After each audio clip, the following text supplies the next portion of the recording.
formation at the end of the last ice age 10,000 years ago, the Chippewa has been one of Wisconsin's hardest working rivers. It began its long, diverse career by helping drain a thawing glacier of almost unfathomable size. The river must have carried away gazillions of gallons of water as it carved and deposited the land in northwest Wisconsin, much as we see it today.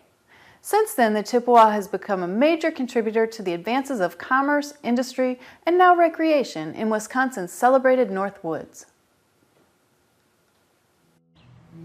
Located in the northwest corner of the state and flowing south towards the Mississippi, the Chippewa is the predominant river in the region, collecting water from such rivers as the Jump, Eau Claire, Red Cedar, Willow, as well as the famous Flambeau. Due to the Chippewa connecting such a far-reaching area, 4,600 square miles, roughly the size of Connecticut, it was destined to become a dominating force in the realm of early travel and the transportation of natural resources. Since the second half of the 19th century, during a time of intense logging along its banks, the river has had dams built along its course to control and exploit its flow. Since then, multiple dams have been built to harness and convert the river's power into electricity. Another benefit of these dams are the lakes and flowages they create. The Chippewa flowage, close to the river's birthplace in the north, is the state's largest flowage, as well as Wisconsin's third largest lake. With 15,000 acres of water and nearly 2,000 acres of islands, many with primitive campsites on them, it's one of northern Wisconsin's most popular vacation destinations.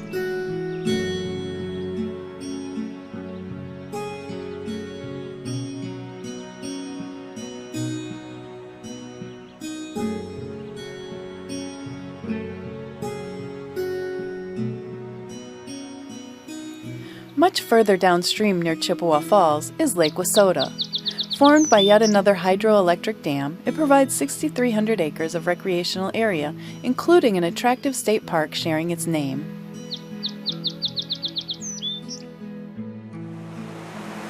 In the town of Jim Falls, another hydro dam provides recreation for water lovers. Unlike the others, here the fun is found below. This 1-mile section of the original riverbed becomes a mecca for whitewater paddlers during high-flow releases. These dam releases are scheduled for all of April and May, along with 4 short ones during July and August. We now move much further downstream past the cities of Chippewa Falls and Eau Claire. Here there are no more dams for the river to work at, just quiet retirement before finishing its life at the Mississippi. It's along here that the Red Cedar River flows in.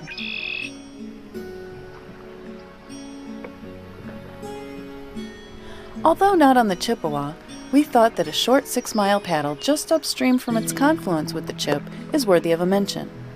What's most appealing to us, besides the attractive countryside, are the above-average quality landings and the ability to do the car shuttle with a bicycle. The Red Cedar Bicycle Trail follows along the east side of the river.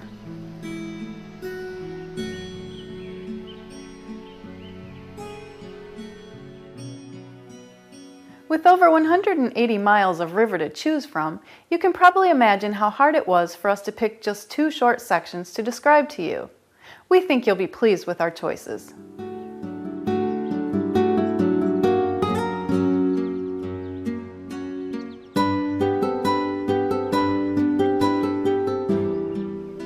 While the West Fork is busy filling up the Chippewa flowage, in the southern portion of the Chequamegon National Forest, the East Fork gets a chance to play around before going to work, joining its brother just above the Flowages Dam. The 10 miles beginning at Stock Farm Bridge Landing and ending at County Highway GG is an outstanding section. This is the river at its wildest and most remote. Right after leaving the put-in, the forest closes in around you and gives you the feeling of a more primitive bygone era.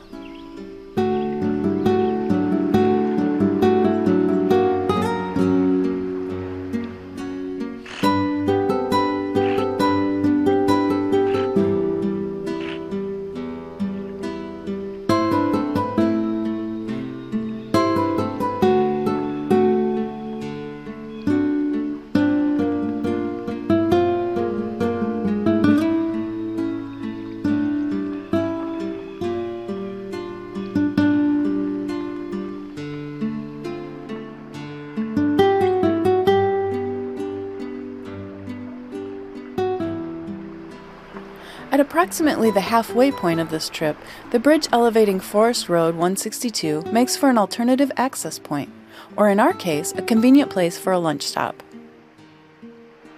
One thing to keep in mind, since this part of the river is very close to its beginning, it can get too low for paddling during dry periods. There's no USGS water level gauge located anywhere nearby, but there is this simple one mounted on a piling on the 162 bridge. At this level, we had little trouble having enough water under our canoes.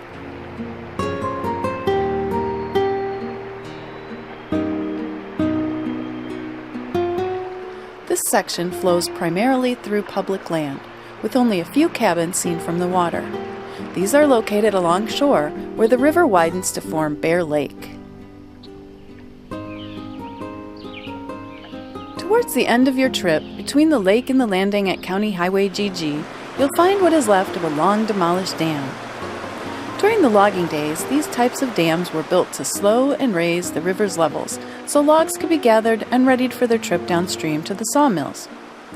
In the spring, when the river was swollen, the chutes built into the dams were then opened and the logs released.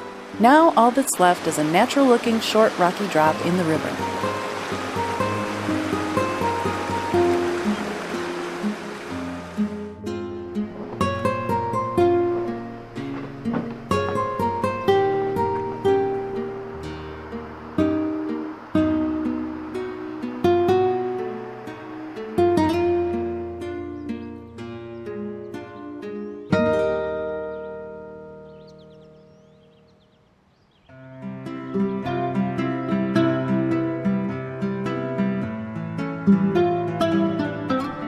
Downstream from the flowage, and before the river is impounded again near Holcomb, is probably the most popular section of the Chippewa for paddling. Our favorite section is the 8-mile stretch between Highway D and the DNR boat access 2 miles upstream from the small town of Imalone. Here the river has a 6.5 feet per mile gradient. With this amount of drop in the riverbed, you can expect plenty of harmless yet exciting riffles and a few Class 1 rapids. At normal summer water levels, these have clearly defined chutes that even beginner paddlers will likely have no trouble descending.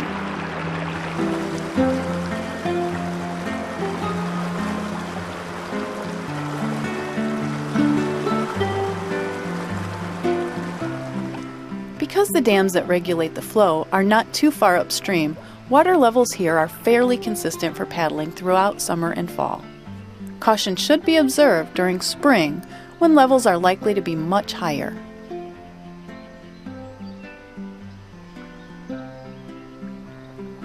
Although most of the river flows through privately owned land, there's still plenty of opportunity to do multi-day camping trips, thanks to the dozens of publicly owned islands that dot the river. For more information on them, including their exact locations, contact the Northeastern States Field Office of the Bureau of Land Management.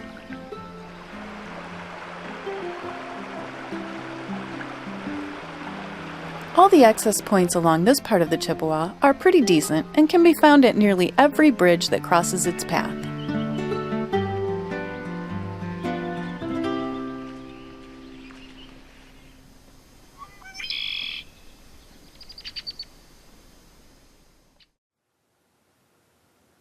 Living a long and prosperous life, traveling through remote wilderness and metropolitan areas, past farms and cabins, through state parks and wildlife areas. All along its course, the Chippewa does a fantastic job providing paddlers with a wide range of opportunities to enjoy a taste of the Great North Woods. See you on the next river.